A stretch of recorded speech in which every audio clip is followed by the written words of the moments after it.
नमस्कार, स्वागत एवं अभिनंदन पुनः मेरे चैनल लक्ष्य ज्ञान पे।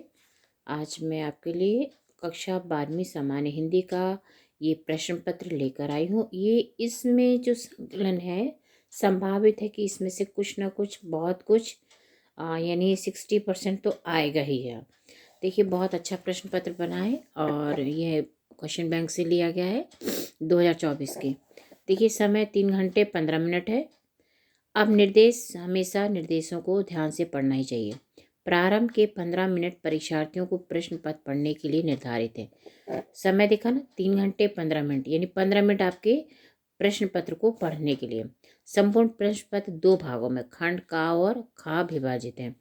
देखिए, ये इसमें आपको कितने नंबर का कौन सा प्रश्न है ये भी आपको पता लग जाएगा। ठीक है, मेन उद्देश्य यही है कि उस हिसाब से आप लोग तैयारी करो। और समय बहुत कम बचा है, बहुत मेहनत करनी है और सभी प्रश्न अनिवार्य हैं।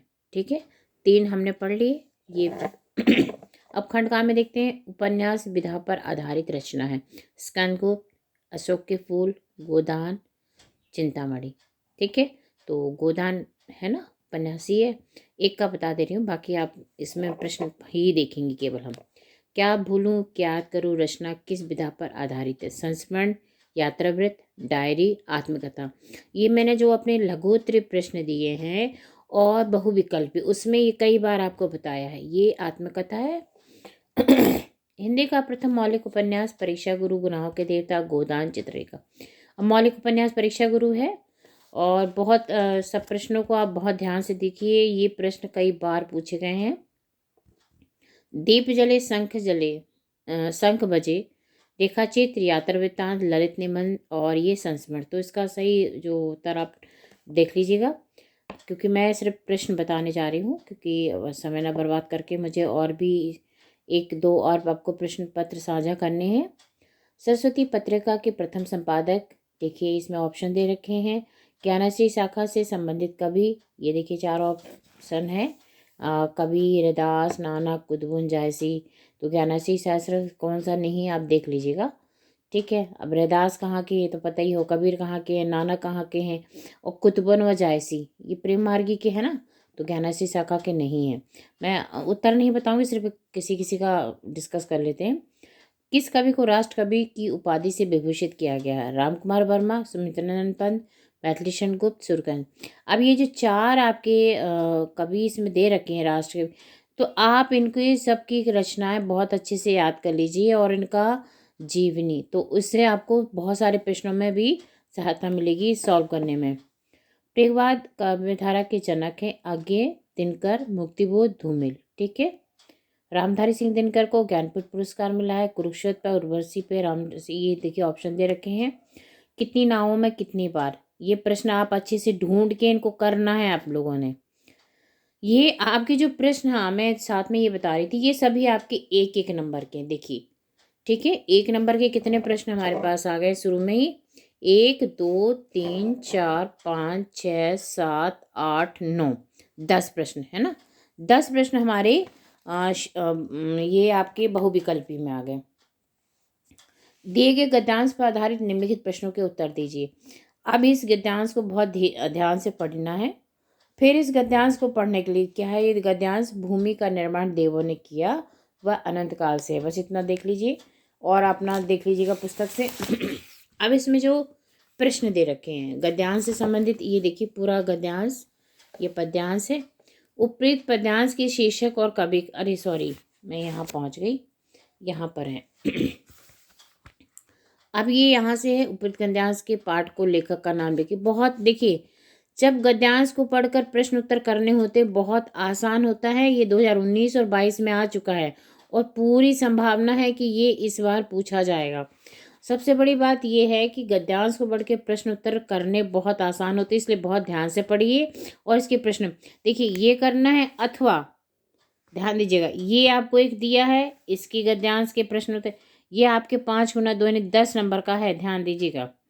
ठीक है, 5 गद्यांश के जो प्रश्न उत्तर है ये आप देखना, इसको करो या इसको करो। ठीक है, अब इसके बाद दिए गए पद्यांश। अब देखिए, गद्यांश में भी आपको अथवा कर दिया, जिसको आपने अच्छे से पढ़ा हो। देखिए, भाषा स्वयं संस्कृति का एक अटूट अंग है, तो ये इस वाला आप देख लीजिए, जो आपको अच्छा लगता है, जिसके आप प्रश्न उत्तर अच्छे से कर सकते हैं। बहुत आसान, इस प्रश्न उत्तर इसी में से ही दिया जाएगा, इसी में से लिखना है। कहीं कुछ ऐसा होता है कि अपने शब्दों में उसी चीज़ को लिखना होगा, बाकी कुछ नहीं। तो सबसे आसान होते हैं 10 नंबर आपके। अब है पद्यांश। दिए गए पद्यांश पर आधारित ये आपका एक पद्यांश ये दिया है, और इसके कुछ प्रश्न यहाँ भी दे रखे हैं। अगला पद्यांश ये देखिए, अथवा में, अथवा के बाद ये दे रखा है पद्यांश। ये किसका है?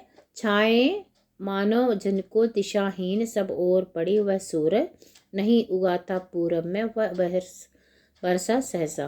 तो ये आपका पद्यांश है, इसके प्रश्न उत्तर करने हैं। तो बहुत ही आसान है, आप इसके 2019 में भी आया है, ठीक है। ये तो संभावना है, और ये संभावित प्रश्न पत्र है, और क्वेश्चन बैंक से लिया गया प्रश्न पत्र है, जो बहुत बार आपको पता है इसके जो प्रश्न आते हैं लगभग आते ही हैं।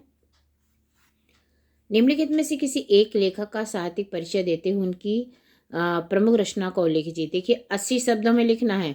कितने नंबर का है? 5 नंबर का है। 3 और 2 यानी अधिकतम शब्द सीमा 80 है।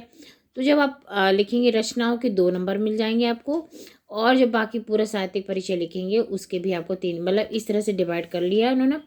डॉक्टर हजारी प्रसाद देवी, डॉक्टर APJ अब्दुल कलाम। तो आपको जिसका अच्छा याद हो वो आप लिखिए। अब इसमें से किसी एक का लिखना, आपको 3 देखे। प्रोफेसर जी सुंदर रेड्डी भी है।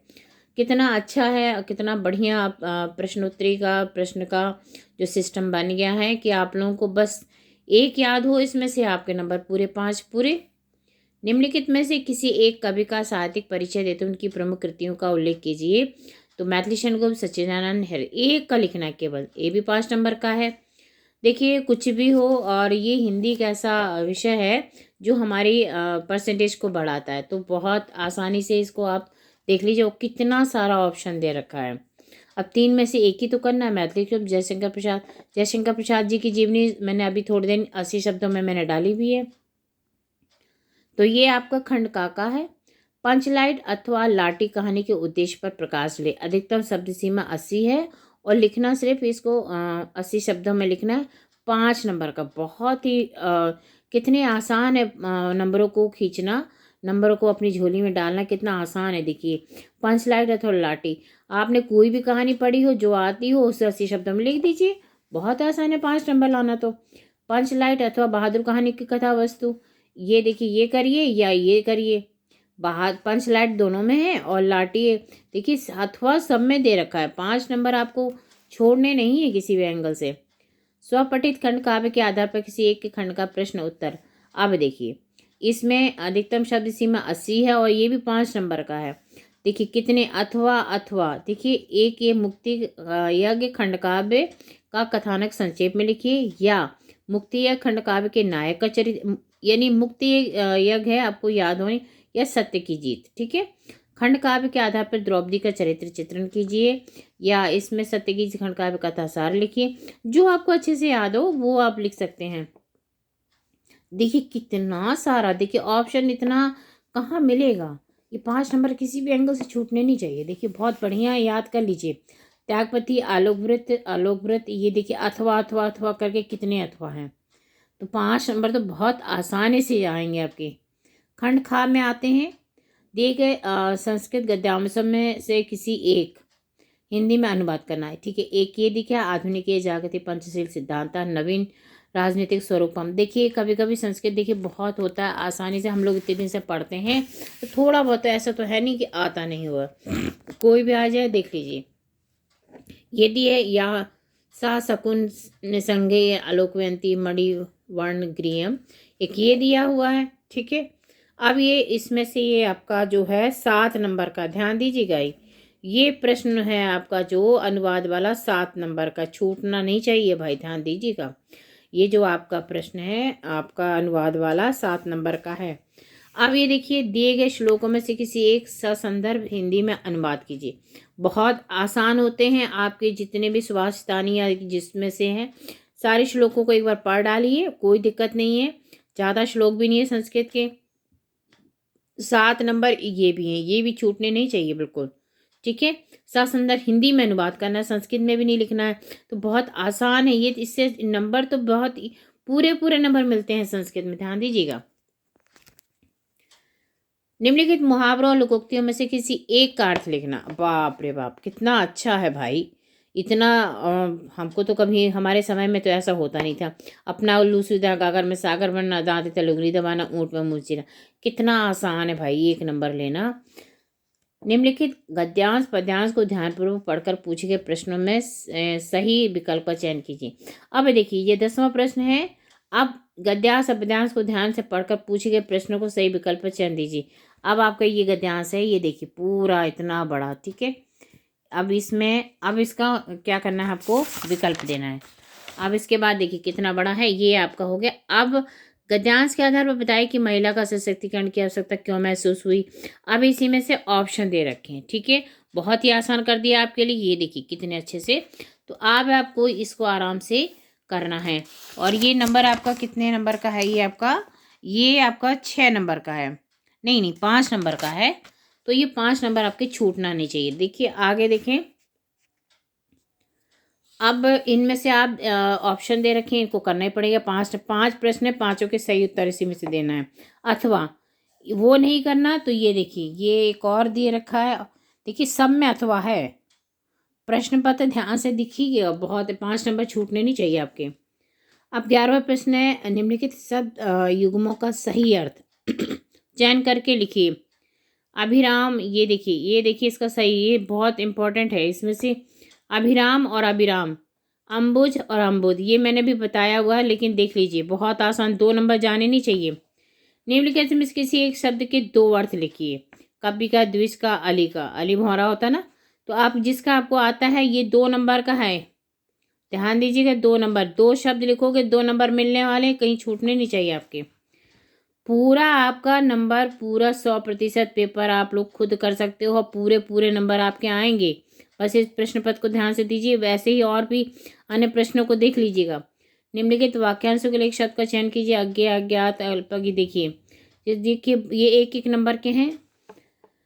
निम्नलिखित से इन्हीं 2 वाक्यों को शुद्ध करके लिखने हैं। अब कौन में दोष नहीं होता है, किस में दोष नहीं होता है। बच्चे को काट कर सेब खिलाओ, बच्चे को काट कर सेब नहीं, तो सेब को काट कर बच्चे को खिलाओ, ये है। तो आप लोगों को कितने आसान दे रखे हैं, बहुत अच्छा है भाई। इसी तरह का प्रश्न पत्र आएगा, जो नहीं पढ़ेगा वो भी पूरे पूरा नंबर ले आएगा। सिंगारस अथवा कर्मरस के स्थायी भाव के उनकी परिभाषा उदाहरण से देखिए। ये आपका 2 नंबर का है। अनुप्रास अलंकार, उपमा अलंकार, ये तो आप लोग कक्षा 6 से पढ़ते आ रहे हैं, तो ये तो बहुत आसान है। चौपाई अथवा कुंडलीय छंद का लक्षण उदाहरण लिखिए। ये सब आपके 2-2 नंबर के, यानी आपकी 6 नंबर बहुत इम्पॉर्टेंट है। अब किसी माध्यमिक विद्यालय में लिपिक के रिक्त पद पर नियुक्ति हेतु विद्यालय के प्रबंधक निदेशक को पत्र लिखिए। बहुत बढ़िया है, बहुत आसान पूछा जा रहा है। अपने क्षेत्र में प्रदूषण से उत्पन्न स्थिति का वर्णन करते हुए किसी दैनिक समाचार पत्र के संपादक को पत्र लिखिए। आप देखिए कितने आसान है। ये लिखना है या ये तो अपने क्षेत्र में प्रदूषण वाला लिख लीजिए, ज़्यादा अच्छा, भी जो भी आपको अच्छा लगे। ये आपका है 6 नंबर का। और लास्ट जो आपका 14 नंबर का प्रश्न है वो आपका है 9 नंबर का। भाई ये 9 नंबर तो बहुत इंपॉर्टेंट है। निम्नलिखित विषयों में किसी एक पर अपनी भाषा शैली में निबंध लिखना। तो अब इसमें से जो आपको अच्छा लगे उस पर आप लोग लिख सकते हैं। तो ये संभावित प्रश्न पत्र है, बहुत इम्पॉर्टेंट, बहुत अच्छे प्रश्नों का संकलन है। इसको एक बार ज़रूर आप सॉल्व करिएगा।